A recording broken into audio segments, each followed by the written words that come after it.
Hello and welcome to Maverick Dreamers and Thinkers. I'm Chloe Cho. Most of us spend so much time on our mobile phones, exchanging messages, photos, and video files, downloading apps, engaging in social media, playing games, and beyond. But do you ever wonder whether your devices are safe?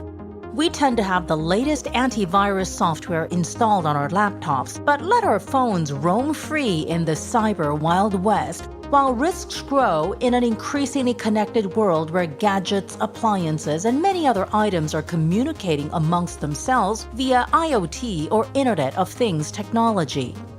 Recall the incident involving Amazon founder Jeff Bezos and how his intimate messages and photos got into the hands of the wrong people?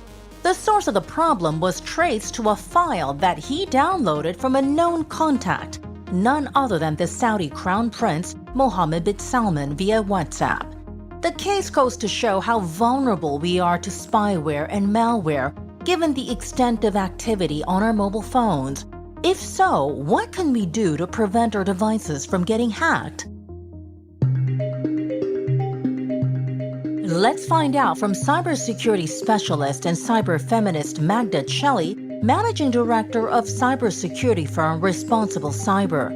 Magda is originally from Krakow, Poland, but has been living overseas for much of her life in North Africa, Europe, and the Middle East before moving to Singapore in 2015 with her business partner, Mikko Laaksonen. How do we protect ourselves from hackers and all sorts of extortionists out there? Because I was really baffled when I learned that Jeff Bezos, he had the whole hoo-ha over the woman who became his girlfriend or his mistress.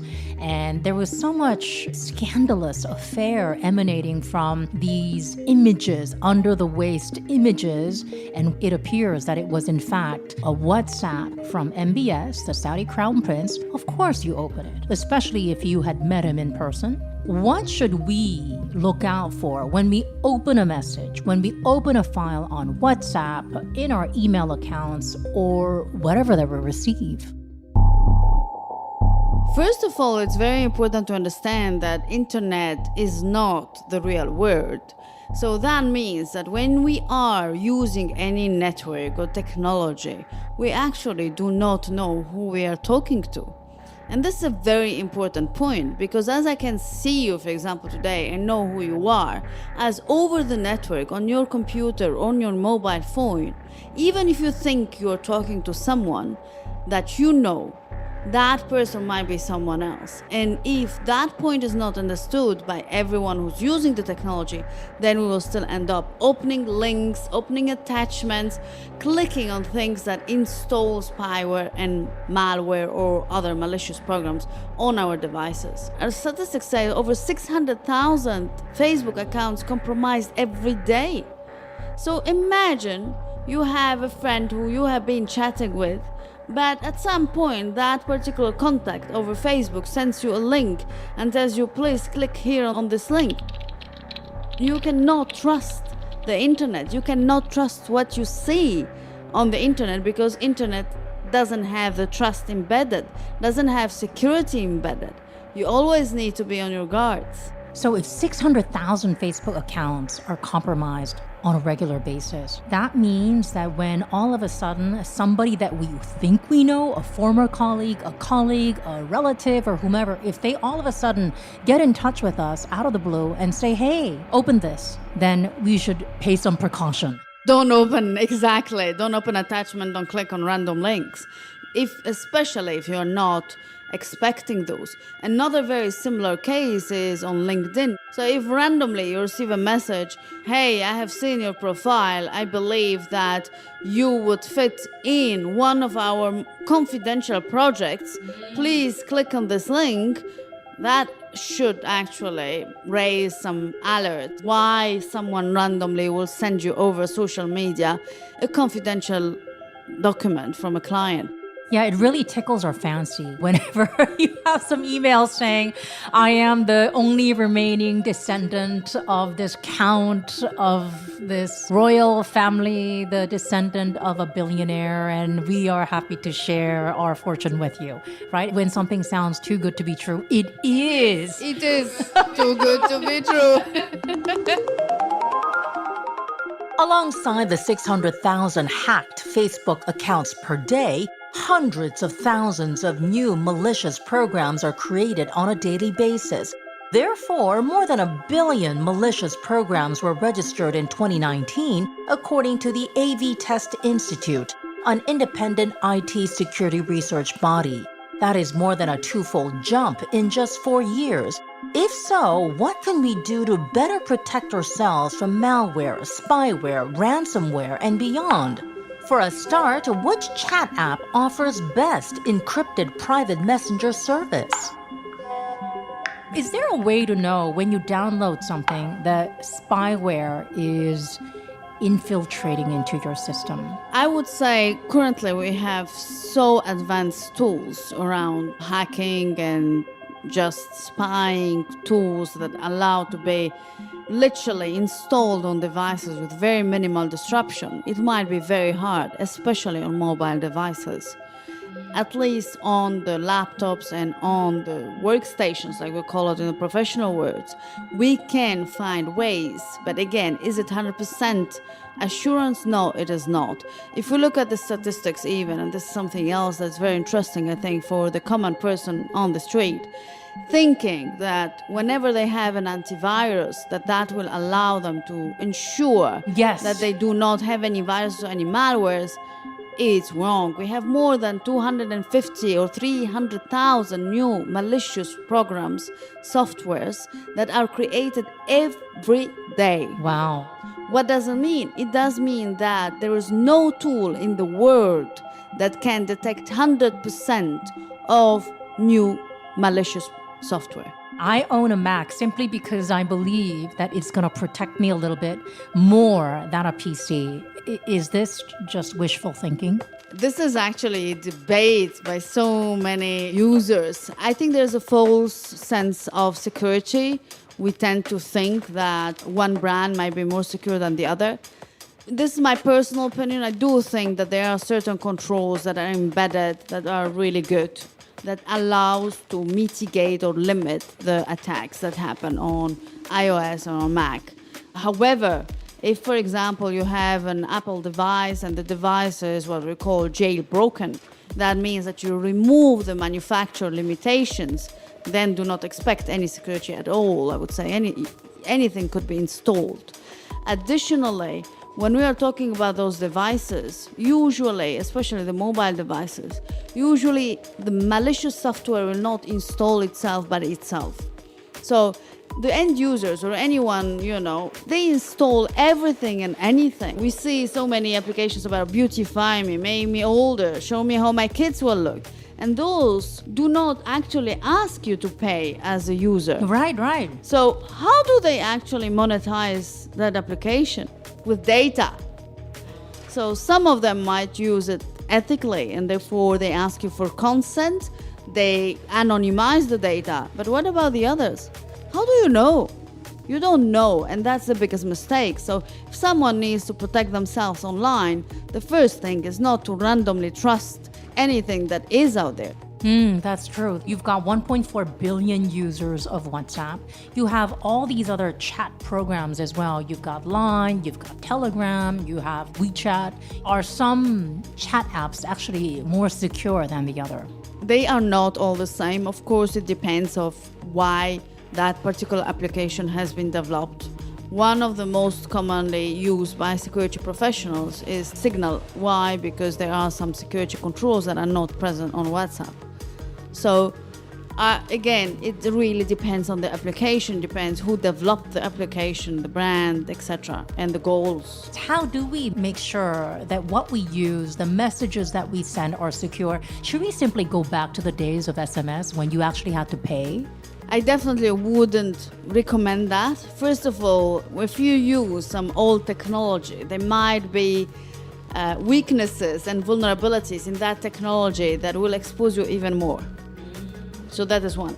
The second point, of course, is what to do to reduce the risk, because it's like crossing the street. You never have the assurance 100% that nothing will happen. That's true. We need to do the same in the digital space. So one very simple control that reduces tremendously the risks of being hacked is two-factor authentication, or what we call one-time passcode, when you receive a code on your mobile.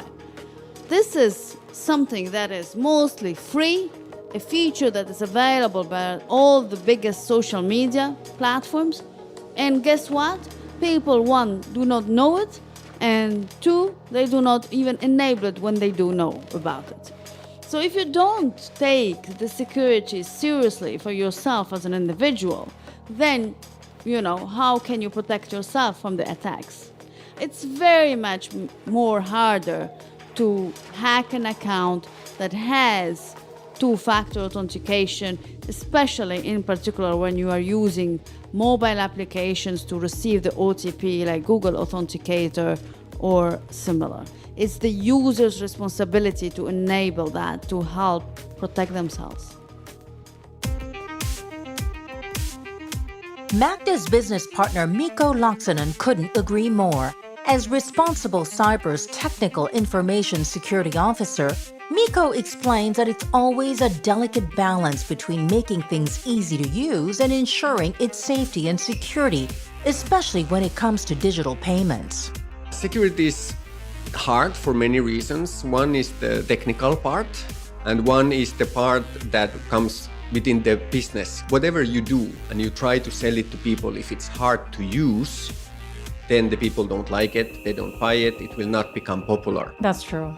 The internet is not very strong on authentication because authentication is based on three different corners. It's either secure, or it's either private, or it's easy to use. Now you can easily get two of these. You can get something that is very secure and easy to use, but then this will know so much about you that it's questionable that is it really are you giving too much information about yourself away? Or you can have something that's not very usable and it secures your information and it's private so that you are not giving away anything. But then it's hard to use and people don't like this. Is it simply the case that our technology is developing so quickly that there is obviously malware and spyware because there's so many loopholes that can come in to fill the gap? Yes, that's definitely a reason. And products need to get out fast now. One of the key drivers is be first on the market, first mover advantage is very big. So that's one reason. Also, it's sometimes hard to see what is the mistake, what's the correct security level, how can something be abused. It's not always so evident. Many of the business models also nowadays still, they try to get the users first and then they start thinking about how do we make money for these users. For example, for WhatsApp, it's not yet clear. Monetization is probably somewhere there. Like Facebook they changed with ads and targeted advertising. How will they do it with WhatsApp? Given that so much cyber hacking, extortion, and spyware is being done via social media platforms, the simplest way to enhance security is to enforce two-factor verification as required for online banking so that accounts, even for social media, are protected beyond the username and password. It is a solution, but one that might be tough to enforce.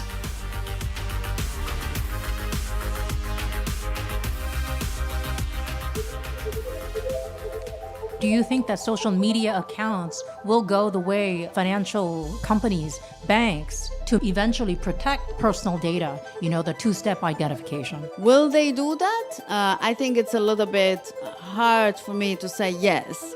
Why? They will be scared that the users will just not onboard on the platforms. So they do not want to drop the number of users. Because again, whenever you actually register on a platform with just an email and password is much, much shorter in time comparing to if you include an OTP setup. For that particular reasons, all those platforms do not make it mandatory but optional. The world is moving away from web pages to apps. Do we expose ourselves to greater vulnerabilities, or is it the same thing but just on a mobile phone? In my opinion, it's the same thing. We have 17,000 new vulnerabilities on average per day across different vendors, different solutions, different software, hardware. So it doesn't matter what you use. Every single technology will have weaknesses. The moment that weakness becomes public, then it might be exploited. Or if someone who is really good technically find that weaknesses by themselves. So how do the vendors manage that? They release security updates. And that is what helps as well the companies to protect themselves and the individuals. When simple things like I update my applications can help the user or help me to protect myself. Oh, so whenever the updates come up on the phone, you'd better update instead of holding off. Exactly.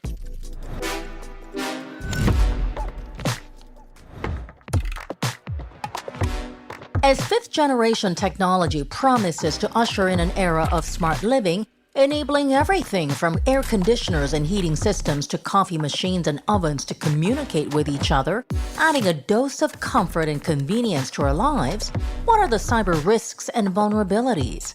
There have been devastating consequences when armies of infected IoT devices delivered malware or conducted massive distributed denial of service or DOS attacks by controlling hundreds of thousands of unsecured connected devices.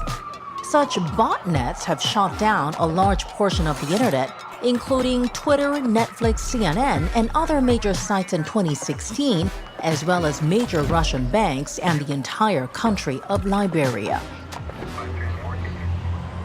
One such botnet in October 2016 left much of the U.S. East Coast without internet access in what was initially feared as the attack of a hostile nation-state, but was proven to be the work of the Mirai botnet, with far less grand ambitions, to make some money off of Minecraft aficionados. This says a lot about the potential threats and risks out there. There's so much hype and hope about IoT and how it's going to get integrated into our social fabric. Does that mean that if a hacker breaks into our phone using spyware, our entire surroundings could become very vulnerable? The IoT, so Internet of Things, or just devices like you mentioned talking to each other, currently they do not have the right security controls or security by default. What does it mean? It means that they present for the cyber criminals an excellent entry point to the ecosystem. So if your fridge or smart TV is talking to all the other devices on the same network, and that particular device, smart TV or watch or fridge, doesn't have the right security embedded, that means that, again, a criminal can use that device to get into your network and then access all the other devices. Yeah, which is kind of scary. And so basically, if it decides to light up your stove while you're not there, then, very easily your house can burn down. Is that a far-fetched scenario? In my opinion, it's very much possible, and it's very realistic as well. So another example that perhaps some of the individuals already heard about is there were cameras, IP CCTVs, that were installed. Parents had cameras in their house to ensure the security, for example, of their kids. And there was one website which actually connected and streamed in real time of those households. Why? Because there was no security embedded. They didn't put any passwords. They just put it on and they went, to work. Consequences can be dramatic, imagine. Oh yeah, especially with all the pedophiles and all the freakos out there. So it makes every sense that California this year enacted a law mandating all IoT gadget providers to actually encrypt their service, to create passwords. Absolutely. For example, I am not using any IoT device at home. Wow, why? I have the smart TV, but I'm not using it as well. Why? Because I consider that IoT manufacturers are not mature enough. So currently, I have worked with some startups where they were developing some devices, an IoT device. And when I see how they take in general, the considerations around security and privacy, I do not feel confident. They're trying to make the life of the consumer very much easier, interesting. So The most important for those startups who are building those products is to launch it to the market as soon as possible.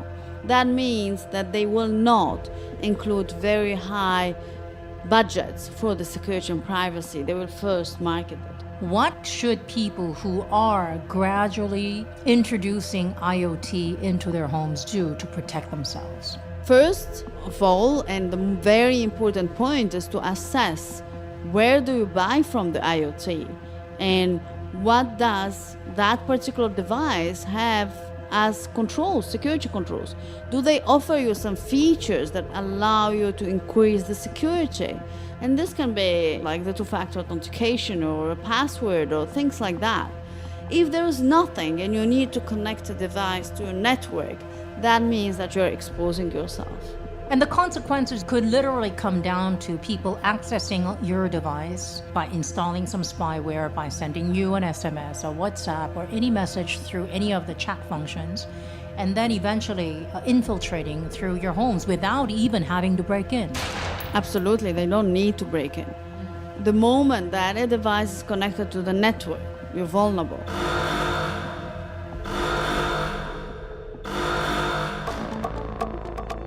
As money goes digital, long gone are the days when robbers needed drills and hammers to hack into the basement bank vaults. Some of the biggest recent heists involved cryptocurrency exchanges.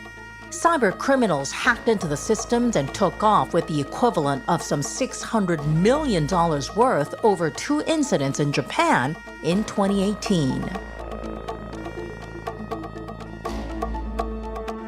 Just as what happened in Japan, the digital coins go missing. And it could happen from the simplest message, simplest download, a photo, an audio message, whatever. The consumer will be using a technology that he or she doesn't understand and have absolutely no idea how to secure it. When you're talking about digital wallets and this kind of new concept, the end user, the consumer, do not have enough awareness, do not understand what are the right fundamentals to implement to protect those assets. You need to ensure that the security controls are enabled, security updates and two-factor authentication.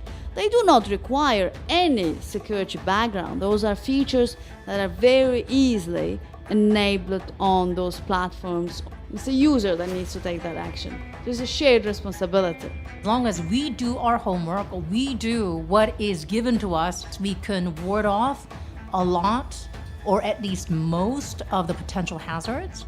You can probably reduce really tremendously the risks of being hacked, compromised.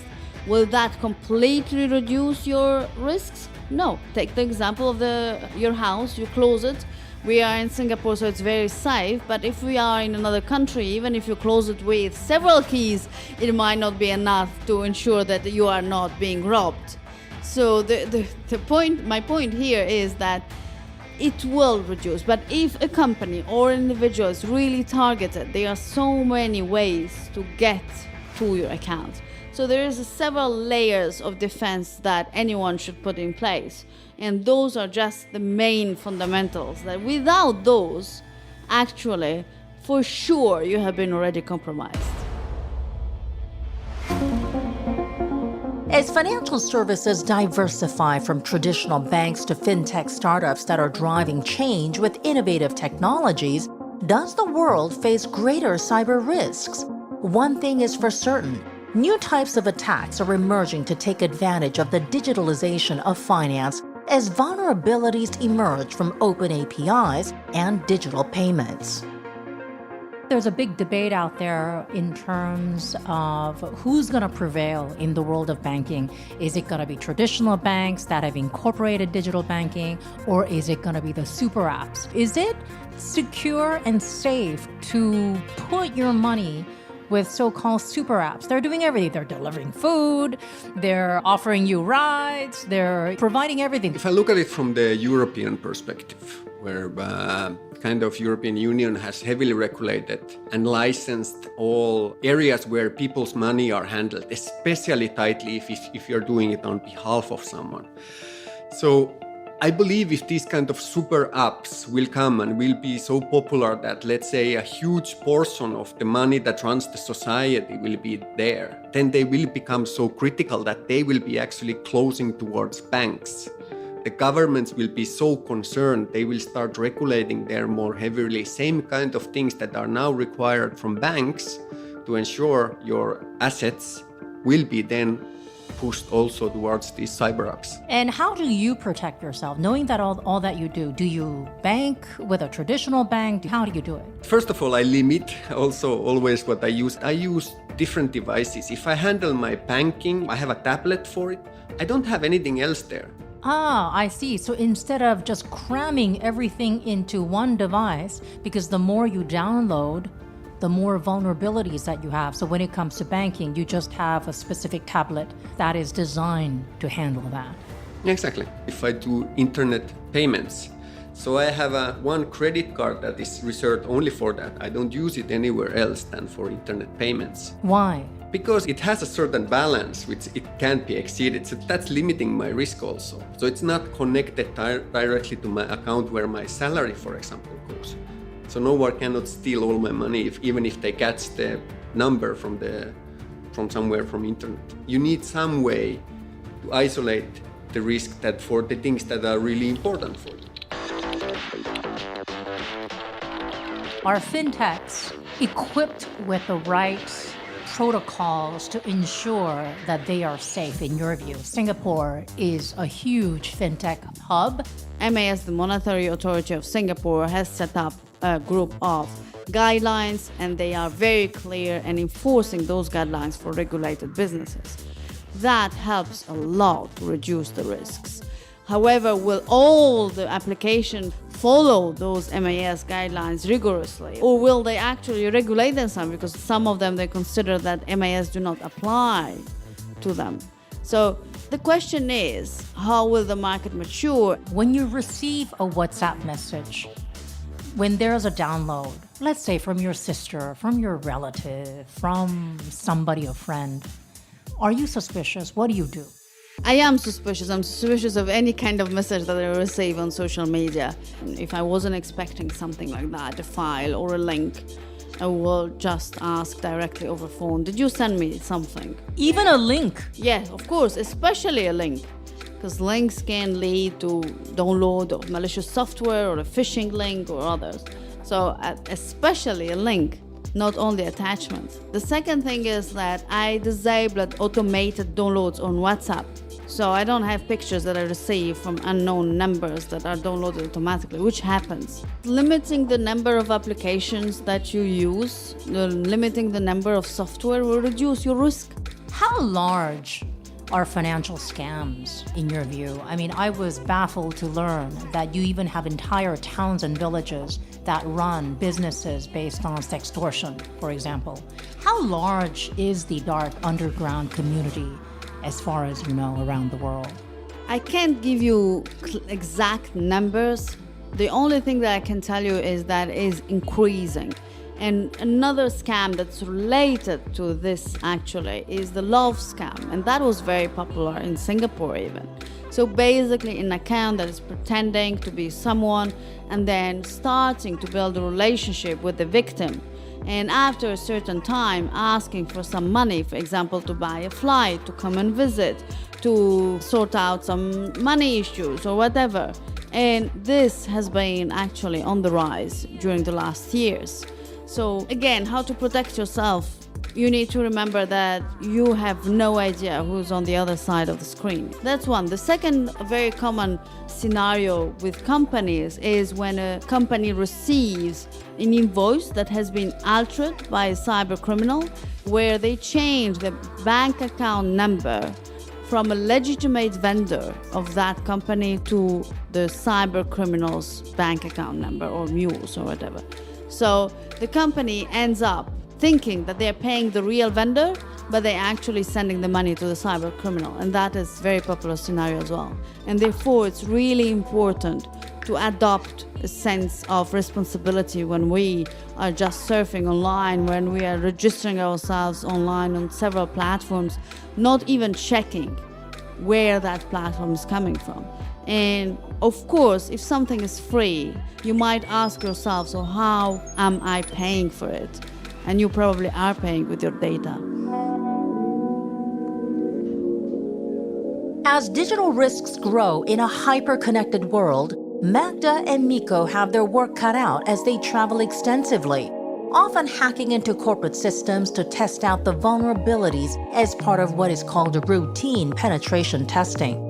With the digital transformation underway, rising innovation is leading to higher expectations of service. But there needs to be a realization that something has got to give. Either there's a price to pay or that you expose yourself to cybersecurity risks and threats. For a start, make sure to protect your connected devices with passwords and keep your phones updated with the latest security versions. Will save you a lot of headaches and heartaches. Thank you so much for your company. Stay tuned for another insightful episode right here on Maverick Dreamers and Thinkers. Hope you'll subscribe and share the podcast with a friend. Do give us a quick review, and if you're on social media, reach out to me and let me know what you think of the podcast. I'm Chloe Cho. Never stop dreaming.